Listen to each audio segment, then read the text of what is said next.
एक घ्या ना सर, एक घ्या ना, एक घ्या ना. अरे इकडनं नाही धरता येणार एवढे. Hello hello hello, audio check होत. Hello hello.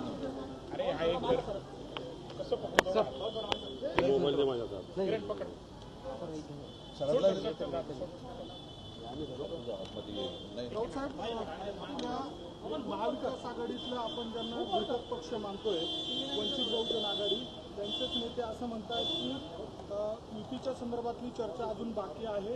आपण जर कुठे आपल्या पदाधिकाऱ्यांना किंवा कार्यकर्त्यांना बोलवलं तर जाऊ नका, असा त्यांनी सल्ला दिला. बाळासाहेब आंबेडकरांचं वक्तव्य जे आहे ते मी ऐकलं, आणि ही प्रत्येक पक्षाची एक शिस्त असते की आघाडीमध्ये चर्चा सुरू आहेत, काही चुकीच्या भूमिका कोणी घेऊ नयेत.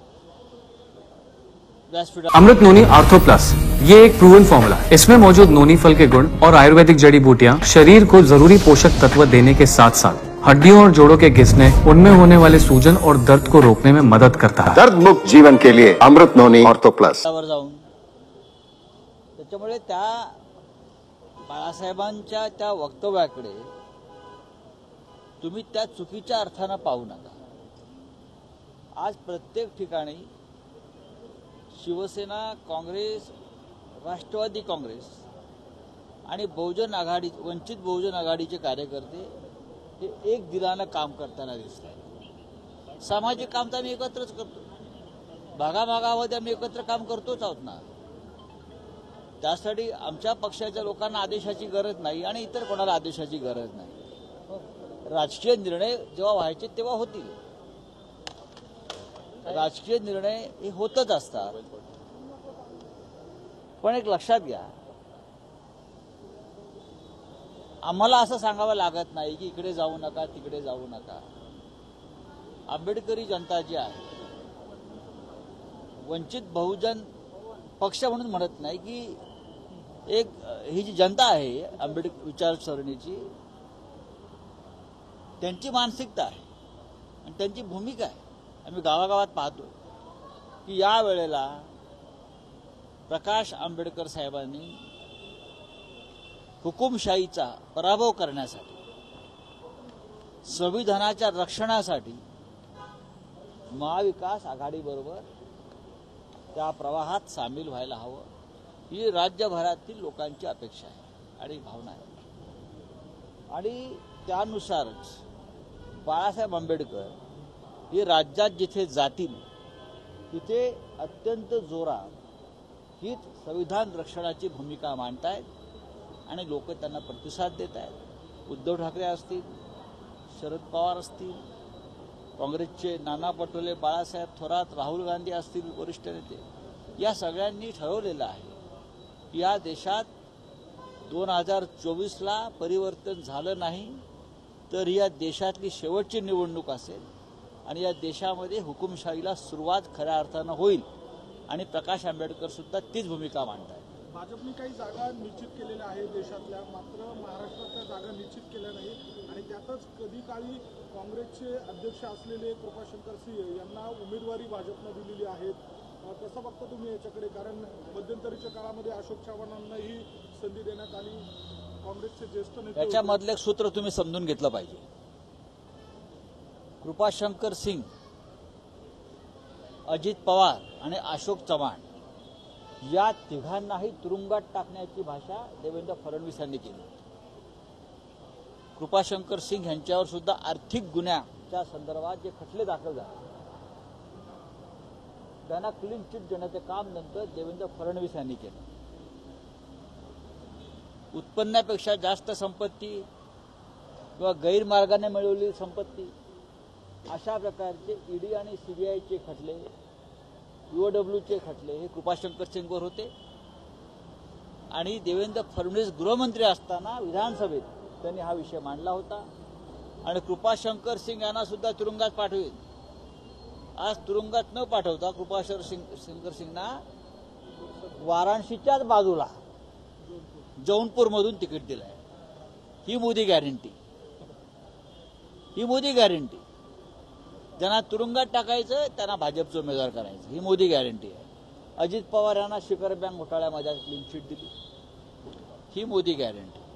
अशोक चव्हाण यांना राज्यसेवेवर घेतलं, तुरुंगात टाकायचं होतं, ही मोदी गॅरंटी. तेव्हा भविष्यामध्ये 195 मध्ये जवळजवळ 70च्या आसपास लोक हे कृपाशंकर पद्धतीचे आहेत आणि उरलेला सुद्धा यादीमध्ये असेच लोक असतील जे मूळ काँग्रेस, राष्ट्रवादी काँग्रेस, शिवसेना, स्वतःचं काय आहे भाजपकडे. मोदी इतके मोठे नेते आहेत, स्वतःचं काय सांगावं देवेंद्र फडणवीसांनी. शिखर बँक घोटाळ्या प्रकरणी अजित पवारांना एक प्रकारे क्लीन चिट देण्याचा प्रयत्न पोलिसांच्या माध्यमातून झाला, मात्र त्या सगळ्या संदर्भामध्ये ईडीने कोर्टात त्यावर आक्षेप घेतला. ईडीचीच अडचण झाली म्हणायची की पोलिसांनी बदलती भूमिका घेतली, त्याच्यामुळे त्यांना क्लीन चिट दिल्याचं मी वाचलंय. ज्या शिखर बँक घोटाळ्यामध्ये देवेंद्र फडणवीस अजित पवार यांना चक्की पिसायला तुरुंगात पाठवणार होते, साधारण 40,000 कोटीचा घोटाळा केला अजित पवारांनी, असं देवेंद्र फडणवीस आणि भाजपचं म्हणणं आहे, आमचं नाही. आणि त्या बदल्यात त्यांना तुरुंगात पाठवायचं ठरलं होतं. कोणत्या कोठडीत ठेवणार नवाब मलिक यांच्या बाजूला हे सुद्धा फडणवीस सांगत होते. मग आता काय झालं? एक तर पुरावे कुठे आहेत? देवेंद्र फडणवीस आणि पुरावे गिळले का? गिळून ढेकर दिले का पुरावे? असे पुरावे नष्ट करणं एखाद्या गुन्ह्याचे, ते वकील आहेत फडणवीस, पुरावे नष्ट करणे हा सुद्धा अपराध आहे आणि त्याबद्दल फडणवीसांवरती गुन्हा दाखल व्हायला. साहेब माझं बोलणं व्हायचं आहे.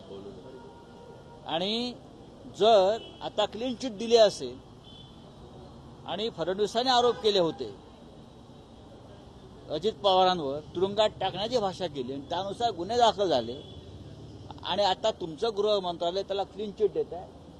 माझं श्रीमती सुनेत्रा अजित पवार यांना आव्हान आहे, त्यांनी आपल्या नवऱ्याची जी बदनामी झाली त्याबद्दल देवेंद्र फडणवीस यांच्यावर अब्रू नुकसानाचा खटला दाखल केला पाहिजे. तुम्ही इतके वर्ष अजित पवारांची बदनामी केली, खोटा गुन्हा दाखल केला, त्यांच्या कुटुंबाची वणवण झाली, या दबावामुळे त्यांना पक्ष सोडावा लागला, कुटुंब सोडावं लागलं, काकांच्या पाठीत खंजीर खुपसावा लागला बचावासाठी. त्याच्यामुळे पार्थ पवार आणि सुनेत्रा पवार यांनी देवेंद्र फडणवीस आणि भारतीय जनता पक्षाच्या विरोधामध्ये अब्रू नुकसानीचा खटला दाखल करावा आणि मग बारामतीमध्ये जाऊन मतं मागावी. अनिल देशमुखांनी आरोप केलेला आहे की 100 कोटीचा जो आरोप त्यांच्यावर सत्य करण्यात आला होता, मात्र तो विधान भवनाच्या पटलावर ठेवण्यात आला नाही. मी वाट बघत होतो आणि एक सत्ताधारी नेत्यालाच ब्लॅकमेल, त्यांना ब्लॅकमेल करण्यात आलं. आवड ठेवणं असं त्यांची इच्छा होती, सत्ताधारी नेत्याची एकच इच्छा आहे. त्यांना देशमुखांना कशा प्रकारे ब्लॅकमेल करण्यात आलं याला मी साक्षीदार आहे की तुम्ही त्यांच्यासमोर एक ॲफिडेव्हिट ठेवण्यात आलं होतं गृहमंत्री असताना, याच्यावर सही करा, नाहीतर तुमच्या मागे ईडी लावू, हे 100 कोटीचं प्रकरण खंडणीचं लावू, हे त्यांना सांगण्यात आलं.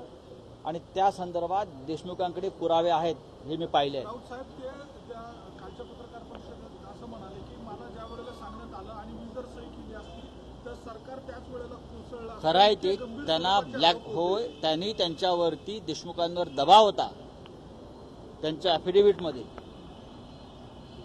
तिचे आरोप आहे 100 कोटीचे. त्या संदर्भात ह्या नेत्यांची नावं तुम्ही घ्या की त्यांच्या सांगण्यावरून मी हे 100 कोटीचं जे काय आहे खंडणी गोळा करतो आहोत, हे संपूर्ण बनाव आणि खोटा तो दावा होता. देशमुख साहेब झुकले नाहीत बरं का, ते लढत राहिले आणि शेवटी सुटले आणि ते जे बोलतायत ते सत्य आहे. सामना रोकटोकमध्ये आपण जे म्हटलेलं आहे की मोदी फक्त कुठे का बोलतात, मोदी फक्त खोटंच बोलतात. युद्ध आणि दुसरा ड्रग्स याचं देखील हो, प्रत्येक बाबतीत. ते 2 वर्षापूर्वी ते असं म्हणत होते की मोदींनी पुतीन आणि झेलेन्स्कीला फोन केला युक्रेनचे अध्यक्ष म्हणून युद्ध संपलं. किती खोटं बोलावं माणसा. युद्ध अजून सुरू आहे, युद्धाला 2 वर्ष झाली. युक्रेनचे 40,000 सैनिक मारले गेले आतापर्यंत बरं का, आणि पुतीन युद्ध थांबवायला तयार नाही. तरीही अंधभक्त. मोदींनी फोन केला, पुतीनशी चर्चा झाली, मोदींनी फोन केला, झेलेन्स्कीने हात जोडले आणि युद्ध थांबलेलं आहे. असं या खोट्या लोकांचं राज्य या देशावर आहे. प्रत्येक बाबतीत खोटं बोलतात. चला, थँक्यू. संजय गायकवाड आहेत आमदार, त्यांचा एक मिरवणुकीतला धक्कादायक व्हिडिओ व्हायरल होते, तरुणाला मारण करण्यात. दाखवत राहा तुम्ही, लोकांना दाखवत राहा. साहेब